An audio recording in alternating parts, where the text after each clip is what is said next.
now every boy has a chance to learn.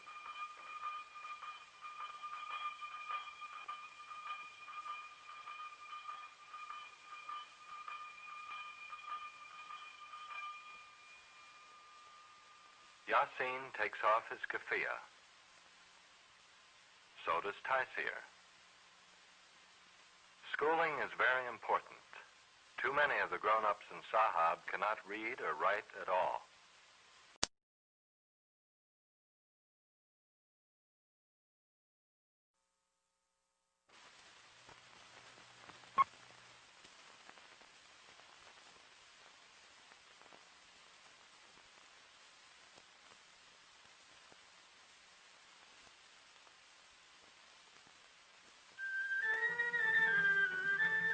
This is an old land and an old town, Sahab in Jordan. It lies in Arab lands where the September water shortage worries farmers like Ahmad Yasin Salama. Ahmad has worked hard all his life. His son Yasin is 10 years old. Taysir is only 9. Ahmad's family also includes his wife, Lila, and daughter, Aisha. Aisha and mother spread out the family's bedding to air on the roof during the coming day. Yasin sees a dust cloud and is trying to make out what is coming down the road leading past his home. It is something unusual, for it's traveling too fast to be a caravan or horseback rider, and it's much too early for the bus. Yasin makes out that it's a truck from a bigger village nearby. But there is work to do. Fields to plow, food to cook, sheep to look after. A high wall surrounds not only the house, but shelters for the animals and the tools and a small courtyard as well. Everyone in the family has a job to do.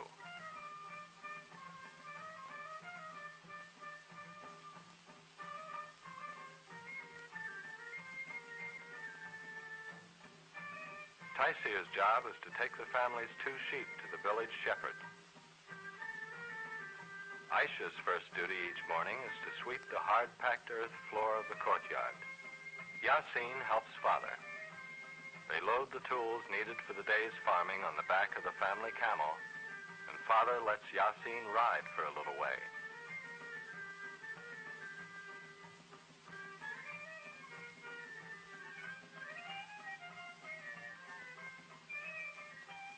On the way, they pass the truck. It is most unusual to see a truck in the streets of Sahab. Their job this morning is to get water to the plants they are trying to grow. Although there's scarcely a living thing to be seen here, this is their new fruit orchard. Under the pile of rocks that Yasin takes carefully apart is a young fig tree. The rock cover protects the small tree from the sheep and goats. It also helps to prevent the small amount of water they can spare for it from evaporating too fast in the hot, dry air. Father has sent Yasin to the family's well. Water is so precious here, a well is always carefully locked. The wells of the village supply enough water for people and animals, but there is only a little left to grow a few vegetables and fruits.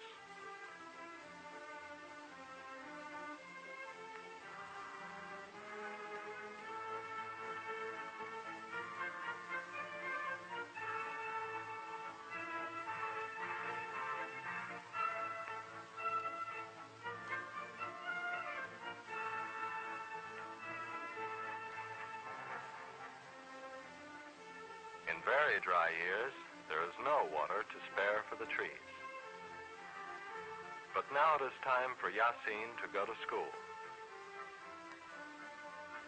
Meanwhile, Taysir has reached the herd. He turns the sheep over to a hired shepherd. Food for the animals is scarce on the desert. They must wander during the cool hours to find the scant growth. Today there is a government-supported school in Sahab. Father is one of the few men in Sahab who learned to read and write in Arabic. He learned from a religious leader. The boys of Sahab know the value of learning. The boys learn to read and write two languages, English and their own language, Arabic.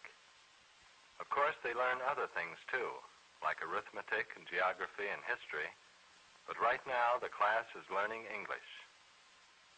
It is hard to learn a strange language, especially when it looks so different and reads from left to right. Arabic is easier for Yasin. For him, it reads in the correct direction.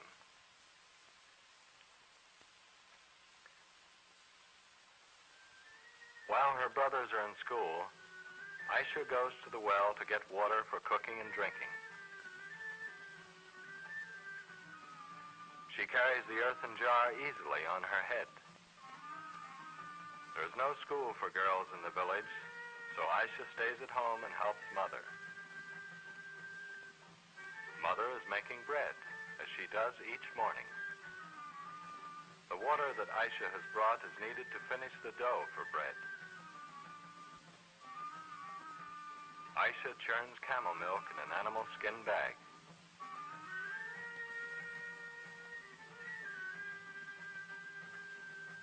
Mother takes the bread to a warm place where it will rise before it is baked, while Aisha, finished with her churning, pours out the butter and milk.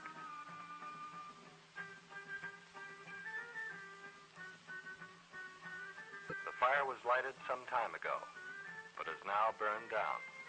Mother shapes the bread into round loaves and puts it into the hot pan, where it will bake in a few minutes.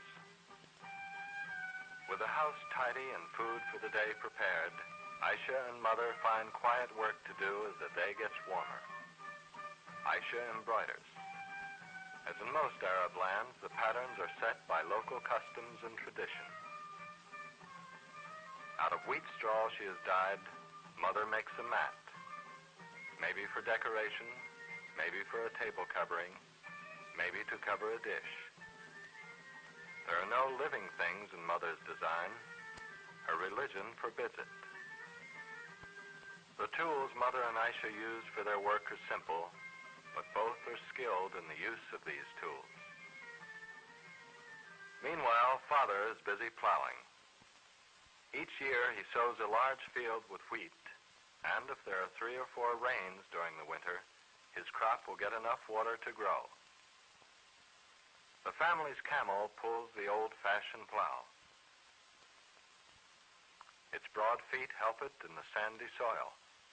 Transportation, milk, and hair for making cloth all come from the family camel. The plowing goes on. Hot, hard, heavy work. The sun grows hotter and hotter, and finally it's too hot to work in the open anymore. Father finds a shady spot and rests until the worst heat of the day is over. The sheep are too hot to graze. There is no shelter on the hot plain beyond the village, so they huddle together, seeking the shade of each other's bodies. The village is very quiet. Everyone who can has gone inside to escape the fierce heat of the noonday sun. It is late afternoon, and school is over for the day. Yasin and Taisir are on their way through the village streets.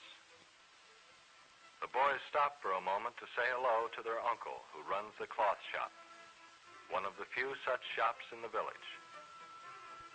Between them, the boys have one small coin, so they stop at a candy store. The shopkeeper wonders if they're ever going to make up their minds. They finally do, and the deal is made. The hard sugar candy is made in Damascus.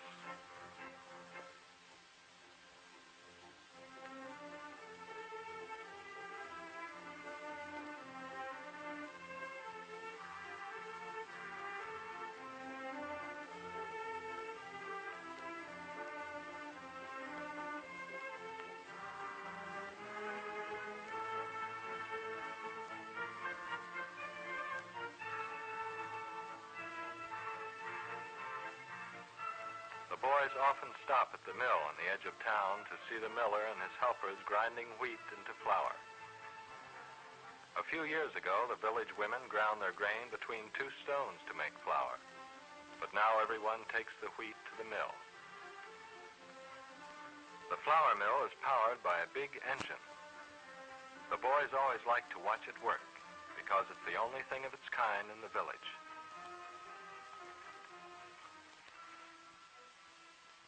But now two friends of Yasin and Taisir call them to play one of their favorite games.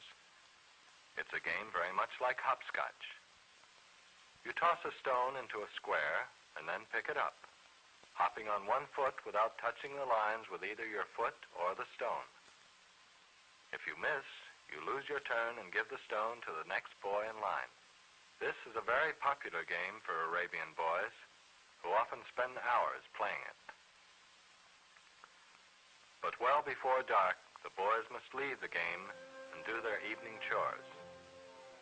Taisir gets the family sheep and takes them home. Yasin goes to the field where father has been plowing and helps gather up the tools to take them home for the night. At the end of a hard day, the field seems to be a long way from town.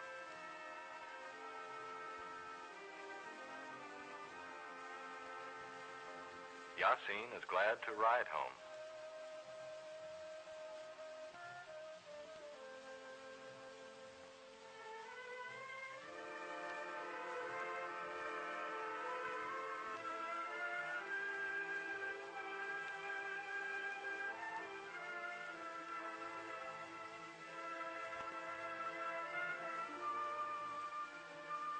As Yasin and his father enter the village, two Bedouins who live on the desert stop to say hello. Yasin sees the beautiful Arab horses and admires the Bedouins for their fine animals and free life. But when he stops to think, he is glad to have the camel. Yasin can see that the horses are fast and beautiful, but the tired old camel is much more important to Yasin and his family than any horse could be.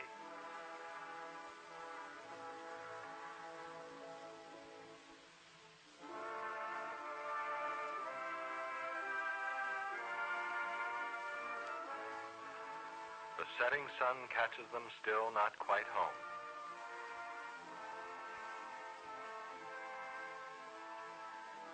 Father and the boys are all tired and hungry. But before the family can enjoy its evening meal, they must clean up.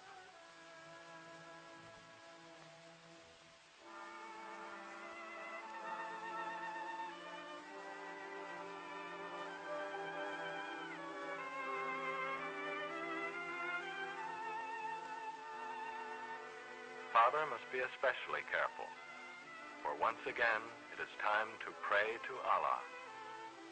Father is the religious leader of the family.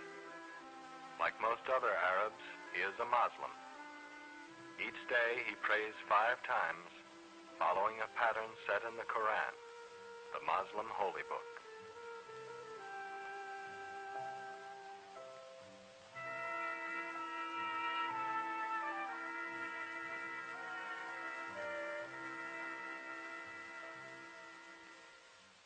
And then it is time for the evening meal.